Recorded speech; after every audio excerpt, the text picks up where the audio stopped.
সুপ্রভাত বন্ধুরা। পরশুদিন ছিল 4 তারিখ 4 জুন, আর ছিল আমার ছেলের জন্মদিন। সেদিন সকালবেলা ঘরোয়া রান্নাবান্না করে খাওয়া দাওয়া তো ঘরের মধ্যে হয়েইছে, যেহেতু ওর বাবা ডিউটি গেছিলো, টাইম ছিল না, তো ঘরোয়া সেলিব্রেশন হয়েছে। অনেক দিন ধরে ছেলে বলছিল মাম্মা একটুখানি বাইরে খাওয়া দাওয়া করতে যাব। বাবাকেও অনেকবার রিকোয়েস্ট করেছিল, তা রিকোয়েস্ট রাখার জন্য সেদিনই আমাদের প্ল্যানিং হলো যে রাতের দিকে যদি যাওয়া যায় কোনো রেস্টুরেন্ট, কাছাকাছি কোনো রেস্টুরেন্টে খাওয়া দাওয়া করতে। তো সেই মতোই আমরা তিনজনে মিলে বেরিয়ে পড়লাম। তখন ঘড়িতে বাজে 9:30 কি 10:45।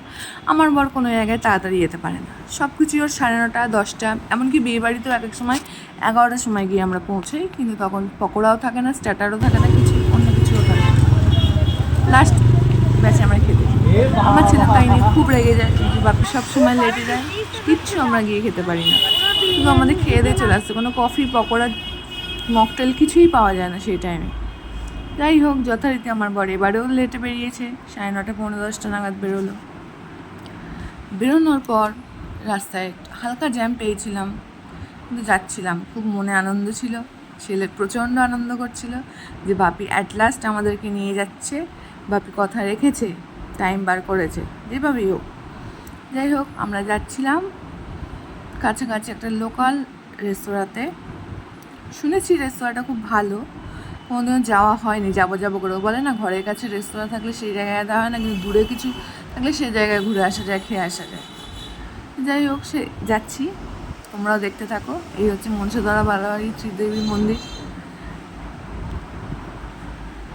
যাওয়া হচ্ছে।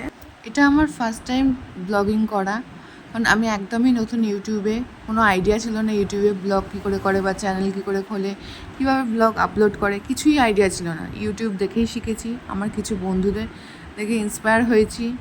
তো তোমাদের যদি আমার ব্লগিং ভালো লাগে, চেষ্টা করছি ভালো করে করার, তোমরা অবশ্যই সাপোর্ট করো, ফলো করো, প্লিজ পাশে থেকো। এই দেখো, বলতে বলতে আমরা পৌঁছে গেলাম ক্রাউন রেস্টুরেন্টে। আমার ছেলে খুব এক্সাইটেড, আগে সবার আগে চলে যাচ্ছে। পাপিকে বলছে তাড়াতাড়ি এসো, আর ভিডিও করতে হবে না। যাই হোক, আমি আমার বরকে বললাম এবার আমি তোমার ভিডিও করে দিই, দাও। এই দেখো দুজনে মিলে কেমন যাচ্ছে, দেখো। আমার ছেলের তর্স হয়েছে না, আমার বড়েরও তর্স হয়েছে না, তাড়াতাড়ি করে যেতে বলছে। বেশ ভালো লাইটিং, ডেকোরেশন খুব ভালো লেগেছে আমার। এখানকার পরিবেশটা খুব ভালো, খুব সুন্দরভাবে সাজানো গোছানো। ফার্স্টে আমাদের জিজ্ঞাসা করলো ডাইনিং হবে না পার্সেল হবে, আমরা বললাম ডাইনিং হবে। লেট করে আসার জন্য মোটামুটি ফাঁকাই ছিল, বোতল নিয়ে ভিডিও করবো। আমরা বসে পড়েছি বোতল নিয়ে, এরিয়াতে, জল দিয়ে দিয়েছে, গ্লাস দিচ্ছে, আর আমিও মেনু সিলেক্ট করছি। আমার হাজব্যান্ডকে আমি জিজ্ঞাসা করছি কী খাবে বলো, ছেলেকে বলছি কী বলো, আমার ছেলে শুধু বললো ঝাল ছাড়া সব কিছু খাও। আমার ছেলে ঝাল খেতে পারে না। মেনু ঠিক করছে, আমার বর সাইডের ভিডিওগুলো করছে। সত্যিই খুব সুন্দর সাজানো গোছানো রেস্তোরাঁটা, খুবই ভালো লেগেছে আমাদের গিয়ে। স্টাফেদের ব্যবহার ভীষণ ভালো। যাই হোক, এই করতে করতে খাবারের অর্ডার আমরা দিয়ে দিলাম। আমার বর ততক্ষণ ভিডিও করছে, হাতে টাইম আছে যখন। মিনি একটা ফাউন্টেন আছে, এটা অফ ছিল, কিন্তু আসবার সময় ওটাকে চালু করে দিয়েছিল। স্টাফেরা আমাদের শুধু একটাই রিকোয়েস্ট করলো, ম্যাডাম একটু তাড়াতাড়ি অর্ডার করবেন, কারণ আমাদের কিচেনটা বন্ধ হয়ে যাবে, রাত হয়ে যাচ্ছে। তো আমার বরকে অনেকবার জিজ্ঞাসা করছি কী খাবে বলো, বললো না। লাস্টে আমার মতোই আমি একটা অর্ডার দিয়ে দিলাম। এটা একটা কাবাব ছিল, এটাও একটু মিষ্টি মিষ্টি, যেহেতু ছেলে ঝাল খেতে পারে না, মিষ্টি মিষ্টি একটা দেখে কাবাব অর্ডার করা হয়েছিল। কিন্তু টেস্ট ভীষণই ভালো ছিল, আমার ছেলে খুব আনন্দ করে খেয়েছে, যেহেতু একটুও ঝাল লাগেনি ওর। ঝাল না লাগার জন্য ও খুব আনন্দ করে, মনে আনন্দ তৃপ্তি করে খেয়েছে যে মাম্মা আমি যা খেয়েছি একটুও ঝাল লাগেনি আমার খুব আনন্দ হয়েছে। ওর আনন্দটাই আমার কাছে সব থেকে বেশি কিছু। ও আনন্দ করে খেয়েছে, এটাই আমার কাছে অনেক কিছু।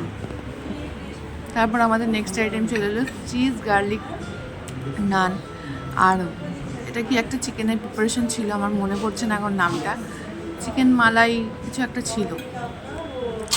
যাই হোক, সরি ভুলে গেছি নামটা, মনে নেই। লাস্ট এসছে আইসক্রিমটা আমার ছেলের জন্যই অর্ডার করা হয়েছে, কিন্তু আসার পর দেখলাম অনেকটা, এতটা দিলেও ঠান্ডা লেগে যেতে পারে বা শরীর খারাপ হতে পারে। ওই জন্য আমি ওপরের স্কুপটা আমি খেয়েছিলাম, খাওয়ার পর ছেলেকে দিয়েছিলাম বলে ছেলে রেগে গেছিলো। বলছে আমার দরকার নেই, তুমি খেয়ে নাও, বাপি খেয়ে নিক, আমি খাবো না। কিন্তু ওর ওর ভালোর জন্যই আমাকে অর্ধেকটা খেতে হয়েছিল, কারণ প্রচণ্ড ঠান্ডা ছিল। আইসক্রিম নর্মালি দোকান থেকে কিনলে এতটা ঠান্ডা লাগে না। আমার বর 1 চামচ খেয়ে ও বলছে বাবা আমি আর খাবো না, প্রচণ্ড ঠান্ডা, ছেলেকেও এতটা দিও না, আমাকে বারবার বললো। মানে আমি কিছুটা খেয়ে ওকে দিলাম। আর এই স্টিকটা দেখছো, স্টিকটা রেস্টুরেন্টের একজন স্টাফ আমার ছেলেকে দিয়ে গেছে, বলছে এটা তুমি আলাদাভাবে খাও, তোমার জন্য এটা স্পেশাল। ও তো খুব আনন্দ পেয়েছে। তো এইভাবেই দিনটা শেষ হলো ভালো করে। তোমাদের যদি এই ব্লগটা ভালো লেগে থাকে, এটা আমার ফার্স্ট ব্লগ, তাহলে লাইক করো, ফলো করো।